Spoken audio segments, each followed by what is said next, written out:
ನಮಸ್ಕಾರ ಗೆಳೆಯರಿ, stock market Kannada ಚಾನಲ್ಗೆ ಸ್ವಾಗತ ಸುಸ್ವಾಗತ. ಗೆಳೆಯರಿ, ವಿಡಿಯೋದಲ್ಲಿ ನಾನು ಇಂಪಾರ್ಟೆಂಟ್ ಆಗಿರುವಂತಹ 10 ಷೇರುಗಳ ಬಗ್ಗೆ ಕವರ್ ಮಾಡ್ತಾ ಇದ್ದೀನಿ. ಯಾಕೆ ಈ 10 ಷೇರುಗಳನ್ನ ಕವರ್ ಮಾಡ್ತಿದ್ದೀನಿ ಅಂತಂದ್ರೆ, ನಿಮ್ಗೆ ಈಗಾಗಲೇ ಗೊತ್ತಿದೆ, ಇತ್ತೀಚಿನ ದಿನಗಳಲ್ಲಿ ತುಂಬಾ ಒಳ್ಳೆ ರ್ಯಾಲಿ ಬಂದಿರುವಂತ ಸ್ಟಾಕ್ಗಳಲ್ಲಿ ಕರೆಕ್ಷನ್ ಕಂಡು ಬರ್ತಾ ಇದೆ. ಹಾಗೆ ಎಲ್ಲಿ ರ್ಯಾಲಿ ಬಂದಿಲ್ವೋ ಅಂತ ಕಡೆ ಒಳ್ಳೆ ಪರ್ಫಾರ್ಮೆನ್ಸ್ ಕಂಡು ಬರ್ತಾ ಇದೆ. ಹಾಗಂತ ಎಲ್ಲಾ ಸ್ಟಾಕ್ಗಳಲ್ಲಿ ಒಳ್ಳೆ ಪರ್ಫಾರ್ಮೆನ್ಸ್ ಬರ್ತಾ ಇಲ್ಲ. ಹಲವು ಸ್ಟಾಕ್ಗಳಲ್ಲಿ ಬರ್ತಿದೆ, ಹಲವು ಸ್ಟಾಕ್ಗಳಲ್ಲಿ ನಾರ್ಮಲ್ ಪರ್ಫಾರ್ಮೆನ್ಸ್ ಕಂಟಿನ್ಯೂ ಆಗಿದೆ. ಈ ರೀತಿ ಮಿಕ್ಸ್ಡ್ ಪರ್ಫಾರ್ಮೆನ್ಸ್ ಇದೆ. ಆದ್ರೆ ಇಂತಹ ಸಮಯದಲ್ಲಿ ನಾವು ಕೂಡ ಇಷ್ಟು ದಿನ ಅಂಡರ್ ಪರ್ಫಾರ್ಮೆನ್ಸ್ ಮಾಡಿರುವಂತ ಕಂಪನಿಗಳ ಕಡೆ ಗಮನ ಕೊಟ್ರೆ ನಮಗೂ ಕೂಡ ಒಂದಷ್ಟು ರಿಟರ್ನ್ಸ್ ಸಿಗಬಹುದು. ಯಾಕಂದ್ರೆ ಇಷ್ಟು ದಿನ ಒಂದಷ್ಟು ಸ್ಟಾಕ್ಗಳ ದಿನಗಳಾಗಿತ್ತು, ಈಗ ಇನ್ನೊಂದಷ್ಟು ಸ್ಟಾಕ್ಗಳ ದಿನಗಳಾಗಿರುತ್ತೆ. ಹಾಗೆ ನಮ್ಮ ಹತ್ರ ಇರುವಂತ ಬೇರೆ ಕಂಪನಿಗಳ ಶೇರ್ಗಳನ್ನ ಮಾರಾಟ ಮಾಡಿ ಈ ಶೇರ್ಗಳನ್ನ ಬೈ ಮಾಡಬೇಕು ಅಂತಲ್ಲ, ಅವುಗಳ ಹೋಲ್ಡಿಂಗ್ ಅನ್ನ ಆಸ್ ಯೂಶುವಲ್ ಕಂಟಿನ್ಯೂ ಮಾಡಬೇಕು. ಇನ್ ಕೇಸ್ ಹೊಸ ಬೈಯಿಂಗ್ ಮಾಡಬೇಕು ಅಂತ ಇದ್ರೆ ಈ ಸ್ಟಾಕ್ಗಳನ್ನ ನೀವು ಸ್ಟಡಿ ಮಾಡಬಹುದು. ಇದ್ರ ಬಗ್ಗೆ ಈಗಾಗಲೇ ತುಂಬಾ ಜನ ಕಮೆಂಟ್ ಕೂಡ ಮಾಡಿದ್ರಿ. ಈಗ ಕನ್ಸಾಲಿಡೇಟ್ ಆಗಿರುವಂತ ಲಾಸ್ಟ್ 6 months ಅಲ್ಲಿ ಅಥವಾ 1 year ಅಲ್ಲಿ ಅಂಡರ್ ಪರ್ಫಾರ್ಮೆನ್ಸ್ ಮಾಡಿರುವಂತ ಶೇರುಗಳ ಬಗ್ಗೆ ಕವರ್ ಮಾಡಿ ಅಂತ. ಜೊತೆಗೆ ಇನ್ನೊಂದು ಇಂಪಾರ್ಟೆಂಟ್ ಪಾಯಿಂಟ್ ಏನಂತಂದ್ರೆ, ಈ ಸ್ಟಾಕ್ಗಳು ಇನ್ನೂ ಒಂದಷ್ಟು ದಿನ ಇದೇ ರೀತಿ ಪರ್ಫಾರ್ಮೆನ್ಸ್ ಕೊಡಬಹುದು ಅಥವಾ ರ್ಯಾಲಿನೂ ಬರಬಹುದು. ಸೊ ಎರಡೂ ರೀತಿಯ ಚಾನ್ಸಸ್ ಇರುತ್ತೆ. ನೀವು ಲಾಂಗ್ ಟರ್ಮ್ ಇನ್ವೆಸ್ಟ್ಮೆಂಟ್ ಅನ್ನ ಮಾಡೋದಾದ್ರೆ ಈ ಕಂಪನಿಗಳನ್ನ ಸ್ಟಡಿ ಮಾಡಬಹುದು. ಯಾಕಂದ್ರೆ ಆಲ್ಮೋಸ್ಟ್ ಇಲ್ಲಿ ಕವರ್ ಮಾಡ್ತಿರುವಂತ ಎಲ್ಲ ಸ್ಟಾಕ್ಗಳು ಕೂಡ ಕಡಿಮೆ ರಿಸ್ಕ್ ಇರುವಂತ ಸ್ಟಾಕ್ಗಳೇ. ಬಟ್ ಸಮಯ ಕೊಡಬೇಕಾಗುತ್ತೆ. ಯಾಕಂದ್ರೆ ಲಾಸ್ಟ್ 1 year ಅಲ್ಲಿ ಅಂತ ಗ್ರೇಟ್ ಪರ್ಫಾರ್ಮೆನ್ಸ್ ಅನ್ನ ಈ ಕಂಪನಿಗಳು ಕೊಟ್ಟಿಲ್ಲ. ಬಟ್ ಫಂಡಮೆಂಟಲಿ ಸ್ಟ್ರಾಂಗ್ ಇರುವಂತಹ ಕಂಪನೀಸ್ ಇವತ್ತಲ್ಲ ನಾಳೆ ಕಮ್ ಬ್ಯಾಕ್ ಅನ್ನ ಮಾಡ್ತವೆ ಅನ್ನುವಂತ ನಂಬಿಕೆ ಇರುವಂತಹ ಸ್ಟಾಕ್ಗಳು. ಅಂತಹ ಸ್ಟಾಕ್ಗಳನ್ನ ನಾವು ಒಂದೊಂದಾಗಿ ನೋಡ್ತಾ ಹೋಗೋಣ. ಮೊದಲಿಗೆ ಡಿಸ್ಕ್ಲೇಮರ್ ಕೊಡ್ಲಿಕ್ಕೆ ಇಷ್ಟಪಡ್ತೀನಿ. ಇಲ್ಲಿ ಕವರ್ ಮಾಡ್ತಿರುವಂತ ಯಾವುದೇ ಸ್ಟಾಕ್ ಅನ್ನು ಕೂಡ ರೆಕಮೆಂಡ್ ಮಾಡ್ತಿಲ್ಲ. ನೀವು ಫರ್ದರ್ ಸ್ಟಡಿ ಮಾಡಿ ಡಿಸಿಷನ್ ತಗೊಳ್ಬಹುದು. ಆಸ್ ಎ ಎಜುಕೇಶನಲ್ ಪರ್ಪಸ್ ನಾನು ಈ ವಿಡಿಯೋ ನಿಮ್ಮ ಮುಂದೆ ತರ್ತಾ ಇದ್ದೀನಿ. ಜೊತೆಗೆ ಇಲ್ಲಿ ಕವರ್ ಮಾಡದೇ ಇರುವಂತ ಇನ್ನು 100 ಸ್ಟಾಕ್ಗಳಿರ್ತವೆ. ಇಲ್ಲಿ ಕವರ್ ಮಾಡಿಲ್ಲ ಅಂದ ತಕ್ಷಣ ಆ ಕಂಪನಿ ಸರಿ ಇಲ್ಲ ಅಂತ ಏನಲ್ಲ. ನೀವು ಆ ಕಂಪನಿಗಳನ್ನು ಕೂಡ ಸ್ಟಡಿ ಮಾಡಬಹುದು. ನಾನು ಈ ವಿಡಿಯೋನ 10 ಸ್ಟಾಕ್ಗಳಿಗೆ ಮಾತ್ರ ಲಿಮಿಟ್ ಮಾಡ್ಕೊಂಡಿದ್ದೀನಿ ಅಷ್ಟೇ. ಇನ್ನು ಬೇರೆ ಕಂಪನೀಸ್ ಇದ್ರೆ ಅವುಗಳನ್ನು ಕೂಡ ಸ್ಟಡಿ ಮಾಡಬಹುದು. ಜೊತೆಗೆ ಬೇಕಾದ್ರೆ ಕಾಮೆಂಟ್ ಸೆಕ್ಷನ್ ಅಲ್ಲೂ ಕೂಡ ತಿಳಿಸಬಹುದು, ನಾನು ಸಹ ತಿಳ್ಕೊಳ್ತೀನಿ. ಜೊತೆಗೆ ಕನ್ಸಾಲಿಡೇಷನ್ ಅಂದ್ರೆ ನಿಮ್ಗೆ ಈಗಾಗಲೇ ಗೊತ್ತಿದೆ, ಒಂದು ಒಳ್ಳೆ ರ್ಯಾಲಿ ಅಥವಾ ಒಂದೊಳ್ಳೆ ಡೌನ್ ಫಾಲ್ ನ ನಂತರ ಈ ರೀತಿ ರೇಂಜ್ ಬೌಂಡ್ ಆಗಿ ಟ್ರೇಡ್ ಆಗ್ತಿದ್ರೆ ಅದನ್ನ ಕನ್ಸಾಲಿಡೇಷನ್ ಫೇಸ್ ಅಥವಾ ರೇಂಜ್ ಬೌಂಡ್ ಪರ್ಫಾರ್ಮೆನ್ಸ್ ಅಂತಾರೆ. ಈ ರೀತಿ ಪರ್ಫಾರ್ಮೆನ್ಸ್ ಮಾಡ್ತಿರುವಂತ 10 ಶೇರುಗಳನ್ನು ನಾನು ನಿಮ್ಮ ಮುಂದೆ ತರ್ತಾ ಇದ್ದೀನಿ. ಸೊ ಮೊದಲನೇ ಸ್ಟಾಕ್ ಅನ್ನ ನಾವು ನೋಡೋದು ರಿಲಯನ್ಸ್ ಇಂಡಸ್ಟ್ರೀಸ್. ನಮ್ಮ ಸ್ಟಾಕ್ ಮಾರ್ಕೆಟ್ ನ ನಂಬರ್ 1 ಸ್ಟಾಕ್. ನಿಮಗೆ ಗೊತ್ತಿದೆ, ನಾನಂತೂ ಸಾಕಷ್ಟು ಸಲ ರಿಪೀಟ್ ಮಾಡಿದ್ದೀನಿ. ಅಕಾರ್ಡಿಂಗ್ ಟು ಮಾರ್ಕೆಟ್ ಕ್ಯಾಪ್ ಇದು ನಂಬರ್ 1 ಸ್ಟಾಕ್. 20 ಲಕ್ಷ ಕೋಟಿ ಮಾರ್ಕೆಟ್ ಕ್ಯಾಪ್ ಇರುವಂತಹ ಕಂಪನಿ. ಇನ್ ಕೇಸ್ ನೀವು ಲಾಸ್ಟ್ 6 months ಪರ್ಫಾರ್ಮೆನ್ಸ್ ಅನ್ನ ನೋಡಿದ್ರೆ ನೋಡಬಹುದು, 6 months ಅಲ್ಲಿ ಫ್ಲಾಟ್ ಇದೆ ಪರ್ಫಾರ್ಮೆನ್ಸ್. ಅಂದ್ರೆ ಹೇಗೆ 1 year ಪರ್ಫಾರ್ಮೆನ್ಸ್ ಅನ್ನ ನೋಡಿದ್ರೆ 1 year ಅಲ್ಲಿ 16% ಇದೆ. ಬಟ್ ಲಾಸ್ಟ್ 6 months ಅಲ್ಲಿ ಫ್ಲಾಟ್ ಪರ್ಫಾರ್ಮೆನ್ಸ್ ಇದೆ. ಅದೇ ನೀವು 5 years ಪರ್ಫಾರ್ಮೆನ್ಸ್ ಅನ್ನ ನೋಡಿದ್ರೆ 133% ಇದೆ. ಇವೆಲ್ಲನೂ ಕೂಡ ಲಾರ್ಜ್ ಕ್ಯಾಪ್ ಕಂಪನೀಸ್. ಇಲ್ಲಿ ನಿಮ್ಗೆ 200-300% ರಿಟರ್ನ್ ಸಿಗೋದಿಲ್ಲ. ಇನ್ ಕೇಸ್ ಸಿಕ್ಕರೆ 150 ಸಿಗ್ಬೋದು, 180 ಸಿಗ್ಬೋದು, ಕೆಲವು ಸಲ 100 ಅಥವಾ ಬಿಲೋ 100 ಸಿಕ್ಬಿಡುತ್ತೆ 5 years ಅಲ್ಲಿ. ಬಟ್ ಏನಂದ್ರೆ ನಮ್ಮ ಕ್ಯಾಪಿಟಲ್ ಸೇಫ್ ಇರುತ್ತೆ ಇಂಥ ಕಂಪನಿಗಳಲ್ಲಿ ಇನ್ವೆಸ್ಟ್ ಮಾಡಿದಾಗ. ಹಾಗಾಗಿ ನೀವು ಲಾಂಗ್ ಟರ್ಮ್ ವಿಷನ್ ಇಟ್ಕೊಂಡು ಕಡಿಮೆ ರಿಸ್ಕ್ ಅಲ್ಲಿ ರಿಟರ್ನ್ಸ್ ಅನ್ನ ಗಳಿಸಬೇಕು ಅಂತಂದ್ರೆ ನೀವು ಲಾರ್ಜ್ ಕ್ಯಾಪ್ ಅನ್ನ ಕಾನ್ಸಂಟ್ರೇಟ್ ಮಾಡಬಹುದಾಗಿರುತ್ತೆ. ಅದರಲ್ಲಿ ರಿಲಯನ್ಸ್ ಇಂಡಸ್ಟ್ರೀಸ್ ಮುನ್ನೆಲೆಯಲ್ಲಿ ಇರುತ್ತೆ. ರಿಲಯನ್ಸ್ ಇಂಡಸ್ಟ್ರೀಸ್ ಸ್ಟಡಿ ಮಾಡಬಹುದು. ಹಾಗೆ ಮ್ಯಾಕ್ಸಿಮಮ್ ಪರ್ಫಾರ್ಮೆನ್ಸ್ ಅನ್ನ ನಾವು ನೋಡಿದ್ರೆ ಈ ರೀತಿ ಪರ್ಫಾರ್ಮೆನ್ಸ್ ಅನ್ನ ಕೊಟ್ಟಿರುವಂತಹ ಕಂಪನಿ. ಇತ್ತೀಚಿನ ದಿನಗಳಲ್ಲಿ especially Jio and retail business join ಆದ್ಮೇಲೆ ಖಂಡಿತ ತುಂಬಾ ಒಳ್ಳೆ ಪರ್ಫಾರ್ಮೆನ್ಸ್ ಈ ಎರಡು ಬಿಸ್ನೆಸ್ ಗಳಲ್ಲಿ ಬರ್ತಾ ಇದೆ. ಹಾಗೆ ಆಯಿಲ್ ಟು ಕೆಮಿಕಲ್ ಕೂಡ ಚೆನ್ನಾಗಿ ಪರ್ಫಾರ್ಮ್ ಮಾಡ್ತಾ ಇದೆ. ಸೊ ಸ್ಟಡಿ ಮಾಡಬಹುದು ರಿಲಯನ್ಸ್ ಇಂಡಸ್ಟ್ರೀಸ್ ಅನ್ನ. ಖಂಡಿತ ಒಳ್ಳೆ ಕಂಪನಿ. ಲಾಂಗ್ ಟರ್ಮ್ ಗೆ ಇನ್ವೆಸ್ಟ್ ಮಾಡೋರಿಗೆ ಬ್ಲೈಂಡ್ಲಿ ಇನ್ವೆಸ್ಟ್ ಮಾಡಕ್ ಹೋಗಬೇಡಿ. ಕಂಪನಿಯನ್ನ ಸ್ಟಡಿ ಮಾಡಿ ನಂತರ ಡಿಸೈಡ್ ಮಾಡಿ. ನಾನು ಯಾವುದೇ ಸ್ಟಾಕ್ ಅನ್ನು ಕೂಡ ರೆಕಮೆಂಡ್ ಮಾಡ್ತಿಲ್ಲ. ಆಸ್ ಎ ಲರ್ನಿಂಗ್ ಪರ್ಪಸ್ ನಾನು ನಿಮಗೆ ವಿಷಯನ ತಿಳಿಸ್ಕೊಡ್ತಾ ಇದ್ದೀನಿ. ಸೊ ತಿಳ್ಕೊಂಡು ನೀವು ಸ್ಟಡಿ ಮಾಡಿ ಡಿಸೈಡ್ ಮಾಡಬಹುದು. ನಂತರ ಎರಡನೇ ಸ್ಟಾಕ್ಗೆ ಬರೋದಾದ್ರೆ ಪಿಡಿಲೈಟ್ ಇಂಡಸ್ಟ್ರೀಸ್. ಪಿಡಿಲೈಟ್ ಇಂಡಸ್ಟ್ರೀಸ್ ಬಗ್ಗೆ ನಿಮ್ಗೆ ಈಗಾಗಲೇ ಗೊತ್ತಿದೆ. ಇದನ್ನ ನಾನಂತೂ ಸಾಕಷ್ಟು ಸಲ ಕವರ್ ಮಾಡಿದ್ದೀನಿ. ಅಧೆಸಿವ್ ಸೆಗ್ಮೆಂಟ್ಸ್ ಅಲ್ಲಿ number 1 stock Pidilite industries. Market cap ಅನ್ನು ನೋಡಬಹುದು, 1.5 ಲಕ್ಷ ಕೋಟಿ ಮಾರ್ಕೆಟ್ ಕ್ಯಾಪ್ ಇರುವಂತಹ ಸ್ಟಾಕ್. ಲಾಸ್ಟ್ 6 months ಪರ್ಫಾರ್ಮೆನ್ಸ್ ಅನ್ನು ನೋಡಿದ್ರೆ ನೋಡಬಹುದು 12% ಅಂತ ಗ್ರೇಟ್ ರಿಟರ್ನ್ಸ್ ಏನಲ್ಲ. 1 year ಅಲ್ಲಿ ನೋಡಬಹುದು. ಆಲ್ಮೋಸ್ಟ್ ಲಾಸ್ಟ್ 6 months ಇಂದನೂ ಕೂಡ ಸೇಮ್ ರೇಂಜ್ ಅಲ್ಲೇ ಇದೆ. ಅಂತ ಬಿಗ್ ರಿಟರ್ನ್ಸ್ ಏನ್ ಜನರೇಟ್ ಆಗಿಲ್ಲ. ಸ್ಟಡಿ ಮಾಡಬಹುದು ಈ ಸ್ಟಾಕ್ ಅನ್ನು ಕೂಡ.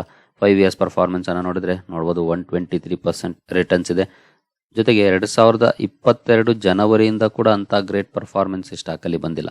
ಆಲ್ಮೋಸ್ಟ್ 2 ವರ್ಷದಿಂದ ಕೂಡ ಸೇಮ್ ರೇಂಜ್ ಅಲ್ಲಿ ಇದೆ. 2.5 ವರ್ಷದಿಂದ ಸ್ಟಡಿ ಮಾಡಬಹುದು. ಬಟ್ ವೈಸ್ ಖಂಡಿತ ಒಳ್ಳೆ ಕಂಪನಿ, ಅದರಲ್ಲೇನು ಡೌಟ್ ಇಲ್ಲ. ಟೈಮ್ ಬೀಯಿಂಗ್ ಅಂಡರ್ ಪರ್ಫಾರ್ಮೆನ್ಸ್ ಅನ್ನ ಮಾಡ್ತಿದೆ ಈ ಕಂಪನಿ ಕೂಡ. ಮ್ಯಾಕ್ಸಿಮಮ್ ಪರ್ಫಾರ್ಮೆನ್ಸ್ ನೀವು ಇಲ್ಲಿ ನೋಡಬಹುದು ಎಷ್ಟು ಕನ್ಸಿಸ್ಟೆಂಟ್ ಆಗಿ ಕಂಪನಿ ಪರ್ಫಾರ್ಮ್ ಮಾಡಿದೆ ಅಂತ.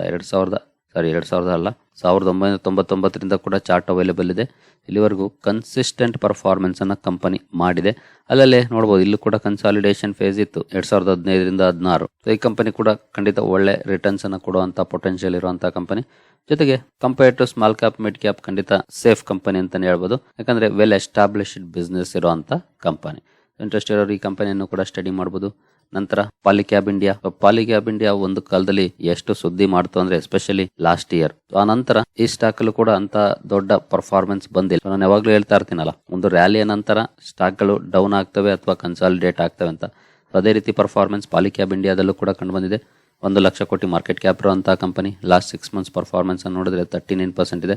ಬಟ್ ನೋಡಬಹುದು ನೀವು ಇಲ್ಲಿ ಜೂನ್ ಇಂದ ಯಾವ ರೀತಿ ಪರ್ಫಾರ್ಮೆನ್ಸ್ ಇದೆ ಅಂತ. ಲಾಸ್ಟ್ 2 ಮಂತ್ಸ್ ಅಲ್ಲಿ ಅರೌಂಡ್ 4% ಡೌನ್ ಇದೆ. ಹಾಗೆ 1 ಇಯರ್ ಪರ್ಫಾರ್ಮೆನ್ಸ್ ಅನ್ನು ನೋಡಿದ್ರೆ 38% ಇದೆ. ನೋಡಬಹುದು ಇಲ್ಲೂ ಕೂಡ ಕನ್ಸಾಲಿಡೇಟ್ ಆಗಿತ್ತು. ಇಲ್ಲಿ ಸ್ವಲ್ಪ ಜಾಸ್ತಿನೇ ಕರೆಕ್ಷನ್ ಆಯ್ತು. ಅದಕ್ಕೆ ಒಂದು ಸ್ಪೆಷಲ್ ಕಾರಣ ಕೂಡ ಇತ್ತು, ನಿಮ್ಗೆ ಗೊತ್ತಿದೆ. ಅದ್ರ ಬಗ್ಗೆ ಇನ್ನೂ ಎನ್ಕ್ವೈರಿ ನಡೀತಾ ಇದೆ. GST ಇವೇಶನ್ ಬಗ್ಗೆ, ಅದ್ರ ಬಗ್ಗೆ ಔಟ್ಕಮ್ ಬಂದಿಲ್ಲ. ಅದೆಲ್ಲ ಬರ್ಲಿಕ್ಕೆ ವರ್ಷಗಳನ್ನ ತಗೊಳುತ್ತೆ, ಅದು ಗೊತ್ತಿರುವಂತದ್ದೇ. ಹಾಗೆ 5 ಇಯರ್ಸ್ ಪರ್ಫಾರ್ಮೆನ್ಸ್ ನೋಡಬಹುದು, ಮ್ಯಾಕ್ಸಿಮಮ್ ಪರ್ಫಾರ್ಮೆನ್ಸ್ ಕೂಡ ನೋಡಬಹುದು. 2019 ಏಪ್ರಿಲ್ ಇಂದ ಇರುವಂತಹ ಕಂಪನಿ. ಇಲ್ಲಿವರೆಗೂ ತುಂಬಾ ಒಳ್ಳೆ ಪರ್ಫಾರ್ಮೆನ್ಸ್ ಅನ್ನು ಕೊಟ್ಟಿದೆ. ಸ್ಟಡಿ ಮಾಡಬಹುದು ಪಾಲಿಕ್ಯಾಬ್ ಇಂಡಿಯಾ ಕೂಡ.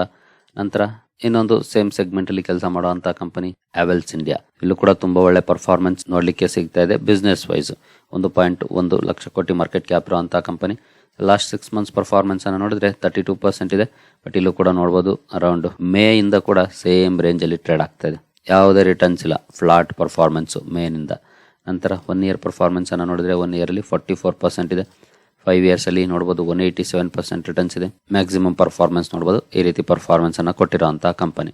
ಸ್ಟಡಿ ಮಾಡಬಹುದು ಹ್ಯಾವೆಲ್ಸ್ ಇಂಡಿಯಾ ಕೂಡ. ಇನ್ ಕೇಸ್ ನೀವು 5 ಇಯರ್ಸ್ ಪರ್ಫಾರ್ಮೆನ್ಸ್ ಅನ್ನ ನೋಡಿದ್ರೆ 21 ಸೆಪ್ಟೆಂಬರ್ ಇಂದ ಕೂಡ ಟಿಲ್ ಮಾರ್ಚ್ 2024 ವರೆಗೂ ಸೇಮ್ ರೇಂಜ್ ಅಲ್ಲೇ ಇತ್ತು. ಇತ್ತೀಚಿನ ದಿನಗಳಲ್ಲಿ ಸ್ವಲ್ಪ ರ್ಯಾಲಿ ಈ ಸ್ಟಾಕ್ ಅಲ್ಲಿ ಕಂಡು ಬಂದಿದೆ. Almost 3 years same range bound ಆಗಿ ಟ್ರೇಡ್ ಆಗಿದೆ ನೋಡಬಹುದು ಸ್ಟಾಕ್. ಇದೇ ರೀತಿ ಪರ್ಫಾರ್ಮೆನ್ಸ್ ಕೆಲವು ಸ್ಟಾಕ್ ಗಳಲ್ಲಿ ಇರುತ್ತೆ. ಇವಾಗ ರೇಂಜ್ ಬೌಂಡ್ ಆಗಿದೆ ಅಂತಂದ್ರೆ ಇನ್ನು 1 ವರ್ಷನೂ ಅದೇ ರೇಂಜ್ ಅಲ್ಲಿ ಇರಬಹುದು, ಅಥವಾ ಇನ್ನು 6 ತಿಂಗಳು ಇರಬಹುದು, ಇನ್ನು 1 ವರ್ಷ ಇರಬಹುದು. ಎಲ್ಲ ರೀತಿಯ ಚಾನ್ಸಸ್ ಇರುತ್ತೆ. ಹಾಗಾಗಿ ಲಾಂಗ್ ಟರ್ಮ್ ಪರ್ಸ್ಪೆಕ್ಟಿವ್ ಇಟ್ಕೊಂಡು ನೀವು ಸ್ಟಡಿ ಮಾಡಿ ಡಿಸೈಡ್ ಮಾಡೋದಾದ್ರೆ ಮಾಡಿ. ಯಾಕಂದ್ರೆ 6 ತಿಂಗಳಲ್ಲಿ 1 ತಿಂಗಳಲ್ಲಿ ಮಲ್ಟಿ ಬ್ಯಾಗರ್ ರಿಟರ್ನ್ಸ್ ಜನರೇಟ್ ಆಗೋದಿಲ್ಲ. ನೀವು ವರ್ಷಗಳ ಕಾಲ ಹೋಲ್ಡ್ ಮಾಡಿದಾಗಲೇ ಮಲ್ಟಿ ಬ್ಯಾಗರ್ ರಿಟರ್ನ್ಸ್ ಜನರೇಟ್ ಆಗೋದು. ಯಾಕಂದ್ರೆ ಯಾವ ವರ್ಷದಲ್ಲಿ ಸ್ಟಾಕ್ 100% 200% ಮೂವ್ ಆಗುತ್ತೋ ಗೊತ್ತಿಲ್ಲ. ಕೆಲವು ವರ್ಷ ಮೂವೇ ಆಗೋದಿಲ್ಲ, ಕೆಲವು ವರ್ಷ ಹಿಂದಿನ ವರ್ಷದ ರಿಟರ್ನ್ಸ್ ಒಂದೇ ವರ್ಷದಲ್ಲಿ ಜನರೇಟ್ ಮಾಡಿ ಮೂವ್ ಆಗ್ಬಿಡುತ್ತೆ. ಹಾಗಾಗಿ ನಾವು ಲಾಂಗ್ ಟರ್ಮ್ ಕಾನ್ಸಂಟ್ರೇಟ್ ಮಾಡಿದ್ರೆ ಖಂಡಿತ ಲಾಸ್ಗಿಂತ ಲಾಭ ಜಾಸ್ತಿ ಆಗುವಂತ ಚಾನ್ಸಸ್ ಇರುತ್ತೆ, ಎಸ್ಪೆಷಲಿ ಒಳ್ಳೆ ಕಂಪನಿಗಳಲ್ಲಿ. ಹ್ಯಾವೆಲ್ಸ್ ಇಂಡಿಯಾ ಅಂತೂ ಒಳ್ಳೆ ಕಂಪನಿ, ಸ್ಟಡಿ ಮಾಡಬಹುದು ಕಂಪನಿಯನ್ನ. ನಂತರ ನೆಕ್ಸ್ಟ್ ಸ್ಟಾಕ್ಗೆ ಬರೋದಾದ್ರೆ ಜಿಯೋ ಫೈನಾನ್ಷಿಯಲ್ ಸರ್ವಿಸಸ್. ಲಿಸ್ಟ್ ಆದ ನಂತರ ತುಂಬಾನೇ ಸದ್ದು ಮಾಡಿದ ಕಂಪನಿ. ಹಾಗೆ ಇಲ್ಲಿ ಇನ್ವೆಸ್ಟ್ ಮಾಡಿರೋರು ಖಂಡಿತ ಲಾಂಗ್ ಟರ್ಮ್ ವಿಷನ್ ಇಟ್ಕೊಳ್ಳೇಬೇಕು. ಜೊತೆಗೆ ಇನ್ವೆಸ್ಟ್ ಮಾಡಬೇಕು ಅಂದ್ಕೊಳ್ಳೋರು ಕೂಡ. ಯಾಕಂದ್ರೆ ಈ ಕಂಪನಿಯ ಹಲವು ಬಿಸ್ನೆಸಸ್ ಇನ್ನೂ ಶುರುವಾಗೇ ಇಲ್ಲ. ಹಲವು ಪ್ಲಾನ್ ಗಳನ್ನ ಮಾಡಿದೆ, ಇನ್ನು ಎಕ್ಸಿಕ್ಯೂಷನ್ ಆಗಿಲ್ಲ. ಅದಕ್ಕೆ various ಕಾರಣಗಳಿದೆ, especially regulatory approvals.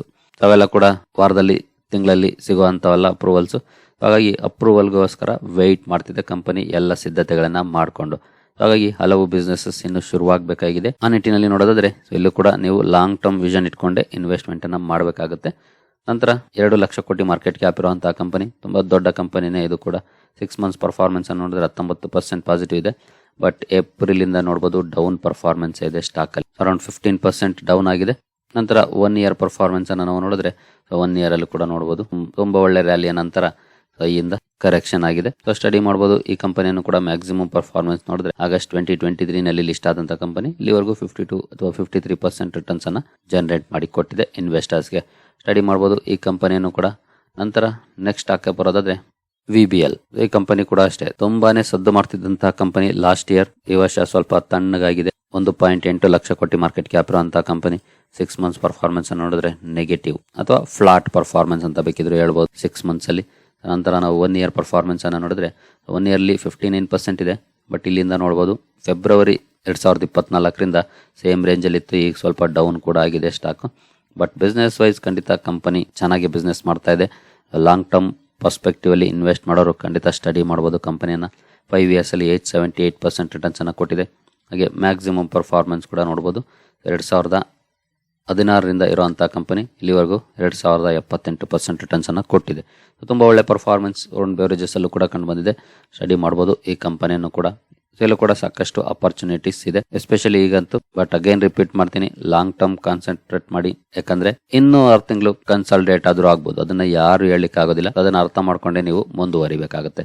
So next ಆಗಿ ನಾವು ಬರೋದಾದ್ರೆ Indian Railway Catering and Tourism Corporation IRCTC 922 ರೂಪಾಯಿ ಟ್ರೇಡ್ ಆಗ್ತಿರುವಂತಹ ಸ್ಟಾಕ್. ಮಾರ್ಕೆಟ್ ಕ್ಯಾಪ್ ನೋಡಬಹುದು ಅರೌಂಡ್ 74,000 ಕೋಟಿ ಮಾರ್ಕೆಟ್ ಕ್ಯಾಪ್ ಇದೆ. ಲಾಸ್ಟ್ 6 ಮಂತ್ಸ್ ಪರ್ಫಾರ್ಮೆನ್ಸ್ ಅನ್ನು ನಾವು ನೋಡಿದ್ರೆ 6 ಮಂತ್ಸ್ ಅಲ್ಲಿ ನೋಡಬಹುದು ಯಾವುದೇ ರೀತಿಯ ಒಳ್ಳೆ ಪರ್ಫಾರ್ಮೆನ್ಸ್ ಇಲ್ಲ, ಫ್ಲಾಟ್ ಇದೆ. 1 ಇಯರ್ ಅಲ್ಲಿ 1 ಇಯರ್ ಅಲ್ಲೂ ಕೂಡ 44% ಇದೆ. ಬಟ್ ಆಲ್ಮೋಸ್ಟ್ ಜನವರಿ 2024ರಿಂದ ಕೂಡ ಸೇಮ್ ರೇಂಜ್ ಅಲ್ಲಿ ಅಥವಾ ಸ್ವಲ್ಪ ಮೇಲೆ ಕೆಳಗೆ ಆಗಿ ಟ್ರೇಡ್ ಆಗ್ತಿದೆ. ಅಂತ ಒಳ್ಳೆ ಪರ್ಫಾರ್ಮೆನ್ಸ್ ಇಲ್ಲೂ ಕೂಡ ಲಾಸ್ಟ್ 6 ಮಂತ್ಸ್ ಅಲ್ಲಿ ಬಂದಿಲ್ಲ. 5 ಇಯರ್ಸ್ ಪರ್ಫಾರ್ಮೆನ್ಸ್ ಅನ್ನು ನೋಡಿದ್ರೆ ನೋಡಬಹುದು 500% ನಿಯರ್ಲಿ ಪರ್ಫಾರ್ಮೆನ್ಸ್ ಇದೆ. ಸೊ ಒಂದೊಳ್ಳೆ ರ್ಯಾಲಿ ನಂತರ ಯಾವ ರೀತಿ ಕರೆಕ್ಷನ್ ಈ ಸ್ಟಾಕ್ ಅಲ್ಲೂ ಕೂಡ ಕಂಡು ಬರುತ್ತೆ ಅನ್ನೋದನ್ನ ನೋಡಬಹುದು. ನಂತರ ಕಮ್ ಬ್ಯಾಕ್ ಕೂಡ ಇದ್ದೇ ಇರುತ್ತೆ. IRCTC ಸ್ಟಡಿ ಮಾಡಬಹುದು. ಹಾಗೆ ಮ್ಯಾಕ್ಸಿಮಮ್ ಪರ್ಫಾರ್ಮೆನ್ಸ್ ಅನ್ನು ನಾವು ನೋಡಿದ್ರೆ ಸೇಮ್ ಇದೆ. 2019 ಅಕ್ಟೋಬರ್ ಅಲ್ಲಿ ಲಿಸ್ಟ್ ಆಗಿರುವಂತಹ ಕಂಪನಿ. ಇಲ್ಲಿವರೆಗೂ ಒಳ್ಳೆ ಪರ್ಫಾರ್ಮೆನ್ಸ್ ಅನ್ನು ಕೊಟ್ಟಿದೆ, ಇನ್ವೆಸ್ಟರ್ಸ್ಗೆ ಒಳ್ಳೆ ಲಾಭವನ್ನು ಕೊಟ್ಟಿದೆ. ನಂತರ ಅಸ್ಟ್ರಲ್ ಲಿಮಿಟೆಡ್ ಪೈಪಿಂಗ್ ಸೆಗ್ಮೆಂಟ್ ಅಲ್ಲಿ ನಂಬರ್ 1 ಸ್ಟಾಕ್. ಮಾರ್ಕೆಟ್ ಕ್ಯಾಪ್ ಅನ್ನು ನೋಡಬಹುದು 50,000 ಕೋಟಿ ಮಾರ್ಕೆಟ್ ಕ್ಯಾಪ್ ಇರುವಂತಹ ಕಂಪನಿ. ಒಂದು ಮಿಡ್ ಸೈಜ್ಡ್ ಕಂಪನಿ ಅಂತಾನೆ ಹೇಳ್ಬೋದು. ಬಟ್ ಪೈಪಿಂಗ್ ಸೆಕ್ಟರ್ ಅಲ್ಲಿ ಮಾರ್ಕೆಟ್ ಲೀಡರ್.